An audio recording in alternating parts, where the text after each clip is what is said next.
I'm up here with a friend of mine. I worked today,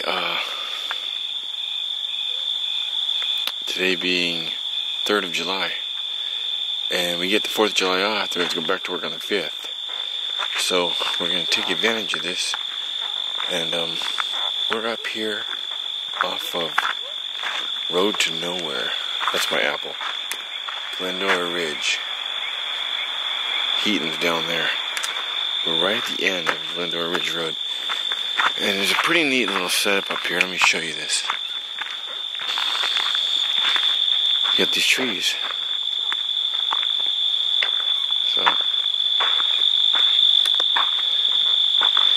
setting up some hammocks to take off from here in the morning. And we're going to go bag rattlesnake peak and a few other things. Look for some stuff. Slap straps. Which one is this? What's that? Hammock setup. Which one is it? The Eno, the double. Eno double. And what's this? X-Pad pad.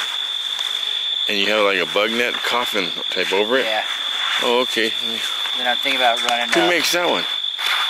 Sea to Summit. That's pretty neat. It closes to about this big underneath, you know, and then, you know. Oh, okay. But you can close it almost all the way. And how do you get in? Just pull that out. Okay. And then climb in. But I'm thinking about running a little ridge line and then, you know, clipping that into there. Did you ever set up your YouTube channel? No. I have one, but there's only like 2 videos on there. And what would that be? Campbell C0321. And you're a professional diver? Yep.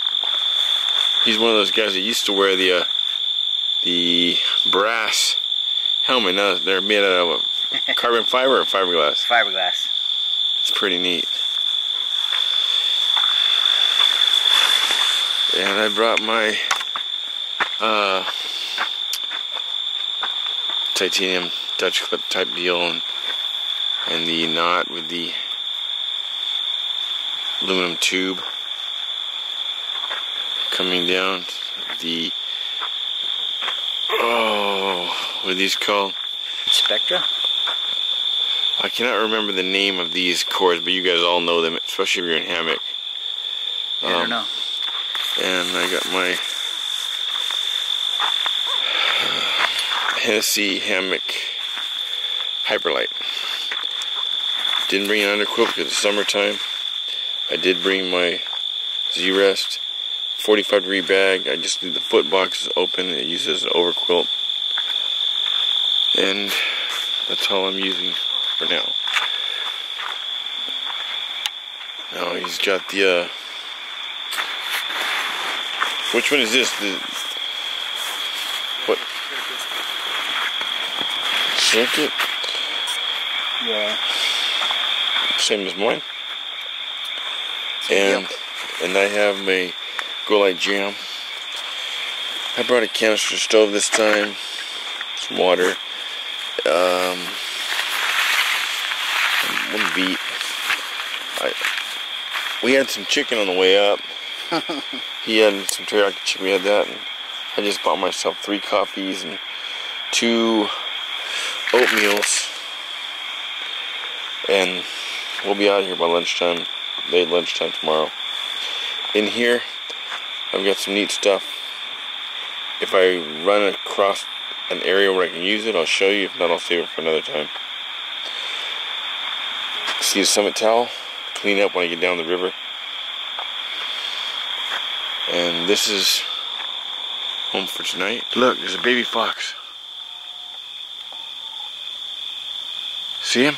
It's a baby fox right there. There was 2 of them. Little tiny ones. Oh, he's laying down, dude. Yeah. It's like a defense mechanism.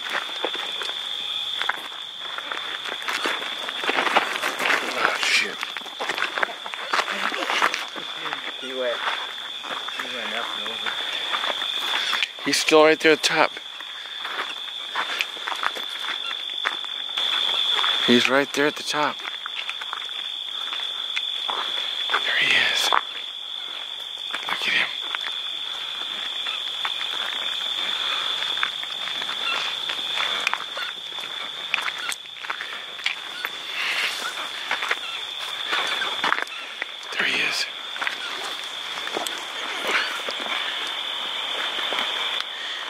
He went right there.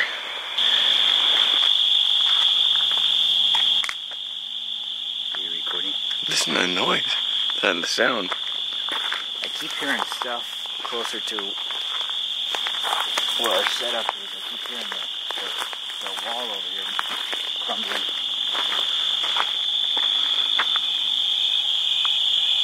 This area up here is a lot less frequented than most areas.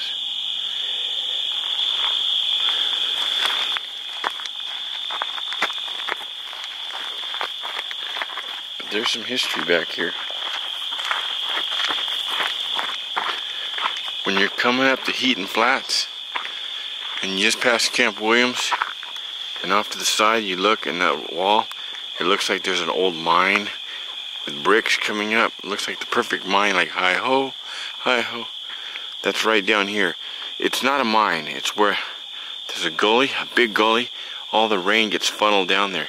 Rather having washed the road away, it goes, there's a huge gully down here. I mean, it's a good 20 feet jump down, and it's a good 60, 70 feet across, and it all funnels down to the road. So rather than have a big pool and decay the road, they put a tunnel right underneath the road so the rain shoots out that side. So it's not a mine. Everybody thinks it's a mine, but if you can go in there, and there are little stalactites just like in Will Heaton's mine. It's been there for a long time. There's old black and white reels. Cricket. Probably some scorpions. Another cricket. Another one. There's some old black and white 8mm footage on YouTube of the 1938 flood, San Gabriel Mountains. You see one where a church is coming down the road. I believe that was over by Lattle Creek. And you see another one in LA where Eden Falls are, Eden Canyon, where it's washing cars down. It just took out, there were 1,100 shacks and stores, supplies, hotels, there's a bank, there was a House of the Rising Sun, and there was bars, everything, Wild Wild West. And 1938, whoosh, there are very few that actually survived, very few foundations, no actual full structures that survived in this area. Some did survive in the Ice House Canyon. Now in the Ice House Canyon, before the flood, 1936, 37, I guess, they had a big snowpack. And there's pictures in some old history books where at Kelly Camp is, you go up Ice House Canyon, you get to the saddle, you go this way, you go to 3 T's, you go this way to Cucamonga. Well, if you circle back around from the U, come back towards the freeway on the opposite side of Ice House, it's Kelly Camp. And in 1937, I believe, there's a picture of the snowpack. There's 2 foundations left back there. There were 3. It was the actual resort. Those roofs, I can't tell if they're 9 feet or 11 feet, but they went up to a peak even higher. And the snowpack in that year was almost to the top of the peak. So when all of that melted, all of that came right down to Ice House, took out all the house except for one of the guys that lives up there. His name's Alan, and he told me he knows all the history on that place. He's even met Robinson, and he's got the cabin back there where he recently rebuilt the wall in rock. I helped him work on it one of the days, but he'd get people from Home Depot to help him. But that cabin made it, a few others. He said there were 55 or 59 prior to the flood. Now after the flood, I believe there's either 7 or 11. I think it's 11. It is 11. There's 11 of them back there, I believe. But there were 55 or 59. And you can go through and you can see all the old, even the ice house itself that it was named after. Right there on the west corner, southwest corner, or by the parking lot. Even the ice house itself got washed out.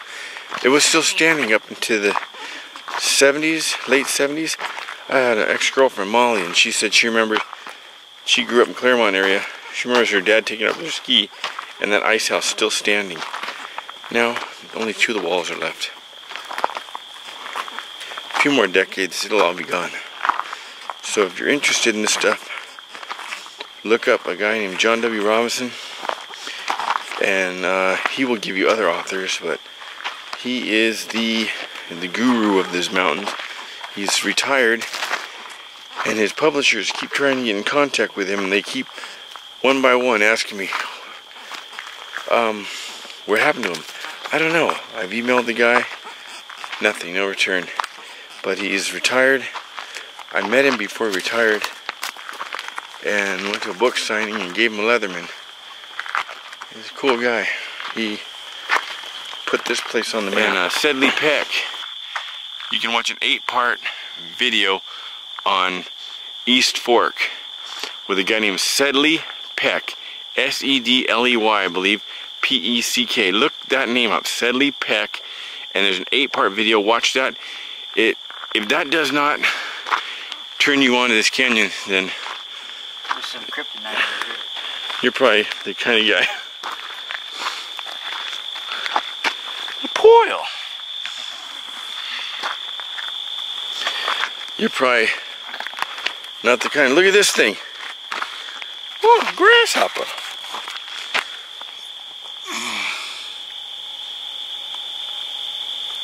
You're probably not the kind of person to be interested in this stuff. But if you are, have some popcorn and Coke, because you're not going to want to stop watching those things. Anyway, Sedley Peck had a store right down here. And him and his wife, they ran it up into 50s, 60s, I believe.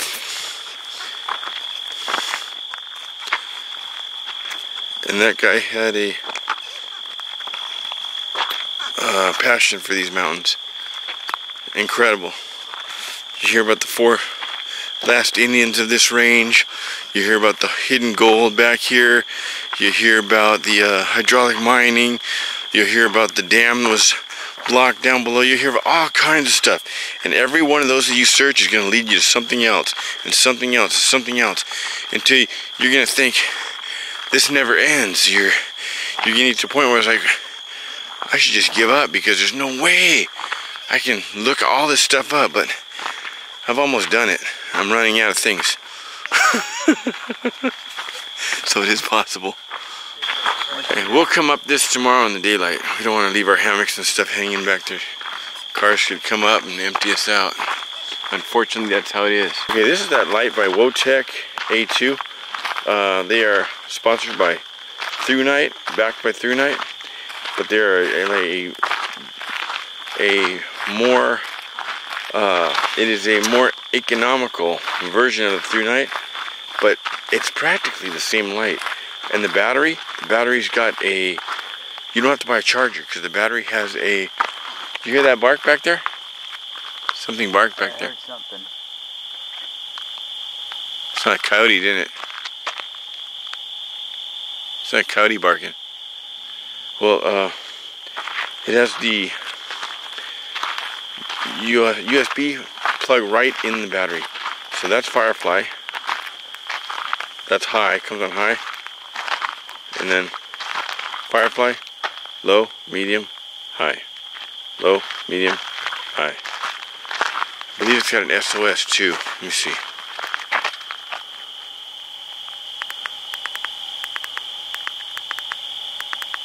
There it is. That's SOS. I'm not doing that. That's doing it by itself. Oh, that's pretty good. Firefly, low, medium, high. There'll be a link below. Now they're sending me another one that is just a little bit, I think it's $10 more than this one, and it's double the lumens. I believe this is $550 and the other one's either $1,050 or $1,100. When I get it, I'll be sure and show it. But they're comfortable. It has the Here, put your light on there for a second.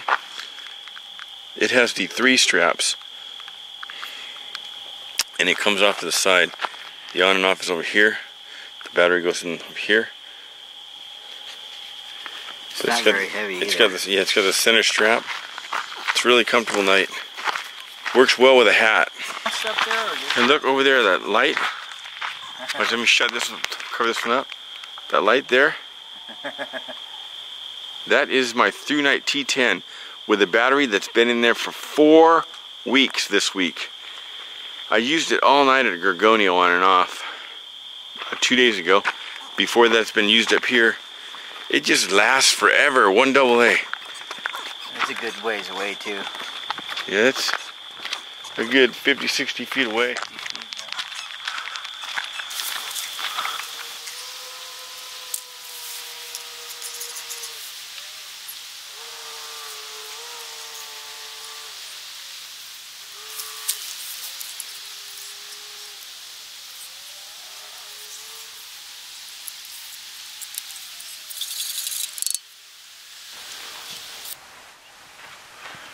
So we're on the road to nowhere.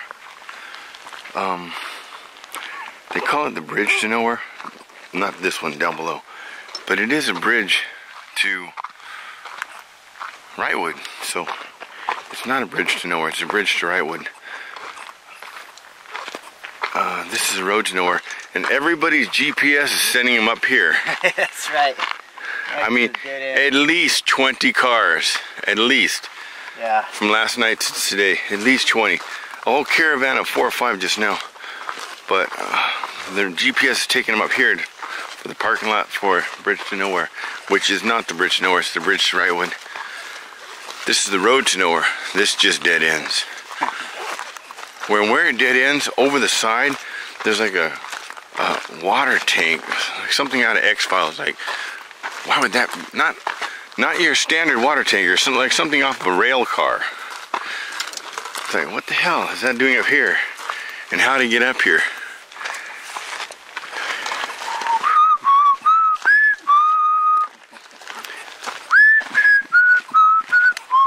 Action. One lizard just killed another lizard right in front of us and drug it up there into this brush to eat it.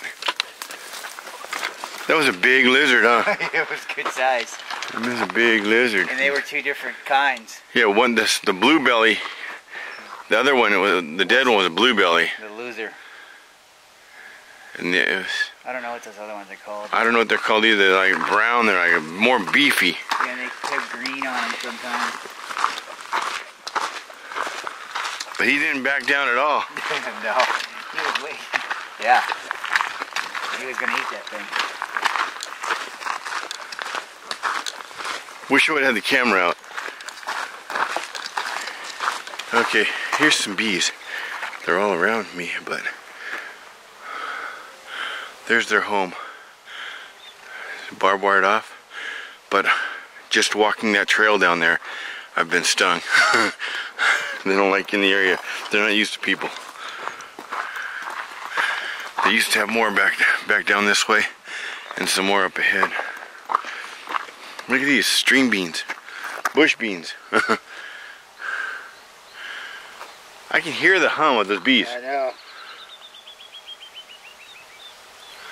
Buddy of I grew up with, man. Tough guy, but he is deathly afraid of bees, man. I don't know what it is. Well, I do. I've seen him get attacked by one. Lizard.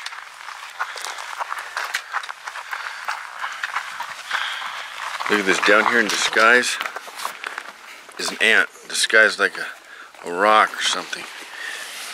Watch. Here, go ahead and touch him so he moves.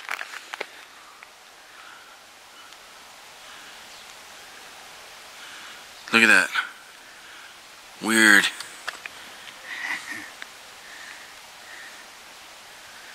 That looks funny. And if you look above, what's the water line? there's a water tower up top. That's the one you can see from down there by the Cow Canyon Bridge, I think, when you look up. I always wondered, how do you get up there? This is the way. So we're up at the first tunnel. 1961 was completed. Maybe they were going to try to push this through anyway.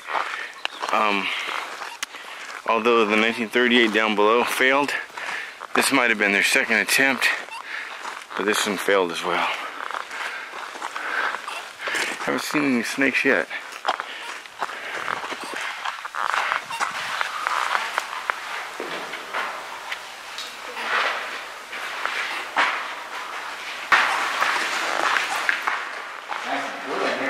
Yeah, nice break from the sun.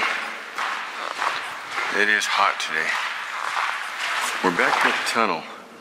That Asian girl on the right and that guy on the left came up here and said, "Where's the bridge to nowhere?" And they said, "GPS is throwing us back here." See, don't count on electronics, they fail you. Just get a map, learn to read a map. Use your brain. It's like a muscle. You don't use it, you'll lose it. You'll lose all ability. Take a look around the people around you. The teenagers, the young 20-year-olds. Take a look at them. They cannot function without these things. They don't know their ass from a hole in the ground. They just complete ignorant to everything. The street-wise life, what would you call that? Common sense. The common sense has been lost. They're going to watch your video and be like, "He's talking about us." I'm not talking about the two people in back of us. I'm talking about the people in that age generation. They're relying strictly on electronics. I mean, it's good. It's good for the electronics companies, and it's good for the search and rescue guys. But it's not good for everybody else. Search and rescue is making a living off of you guys. They're making a living off of you guys dying.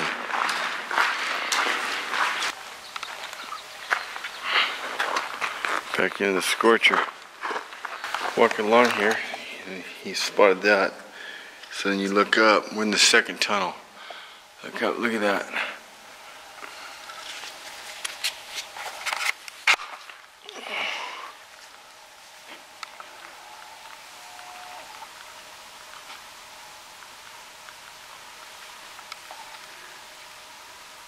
Dude, I can almost count them with this camera. They're little, huh? One looks like he's about to drop. Yeah, he's about to drop. Suck your blood. Dracula. Look at the green stuff next to him. What is it? I don't know. Predator blood? It's weird how they all gather in one little area. So here's where we are, watch this. Let's see. The pine trees right there, Heaton Flats. Come around, walk around that. There's the trees at the first water crossing. Then you come around, you take that high ridge, come around that high ridge right there, and down there, there's where that fallen wall is that used to hold up the overpass. And then you come up, you come across that dry part, that flat. You come back down, you wrap around that corner. When you come around, you will see this canyon coming up. That's where we are, right at the north end of the second tunnel. So this is the end of the Shoemaker Road, Road Nowhere. It fades out right there at that yucca. That's it. It does not go beyond. This is as far as they got. You can see where people have tried going on, blazing on, but then when it gets right there, there's just nothing. Stick brush. So this is what the end looks like. We're looking for an easy way up to Rattlesnake Peak, but there is no easy way. You are just off-roading it and huffing and puffing the entire way up. So it's really hot right now. When we get back down to where it looked like it was best, we'll decide then, but if not, we got something else, maybe even cooler, we're gonna go check out. There's a couple of hikers down there on the trail. You can see them in the center of the screen. There's the other two that came out, Alan, from that bush. And there's two more there.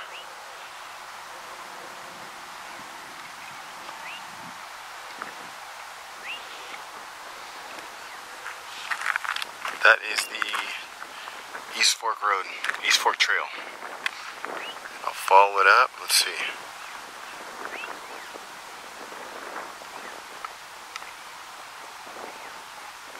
To Heaton Flat Campground. Just past those pine trees in the center of the screen, you'll see two hikers right now off to the left of the screen, which would be, since they're heading this way, will be their right. There's a deer trail that's going up in between a saddle. That's Heaton Flats, Will Heaton's mine. If you reach the bathroom and the picnic table, you've gone too far.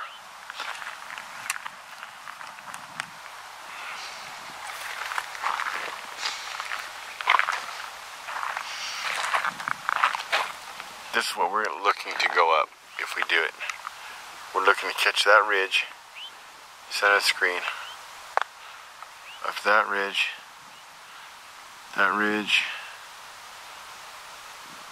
right behind this, up there to Rattlesnake Peak.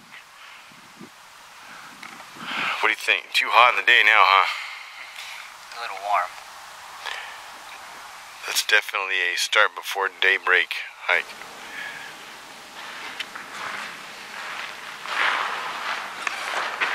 On the map he has, I'll show you the name of the map when we get up there. It only shows one tunnel, but there's actually two. The first tunnel, because once you come out of this tunnel here, which is that bright light, then you can see this, the Shoemaker continues up. Because this is that, when you come outside, this is that big, the trail goes this way. So then that other washout is probably over here. Let's see, it can't be this Laurel Gulch.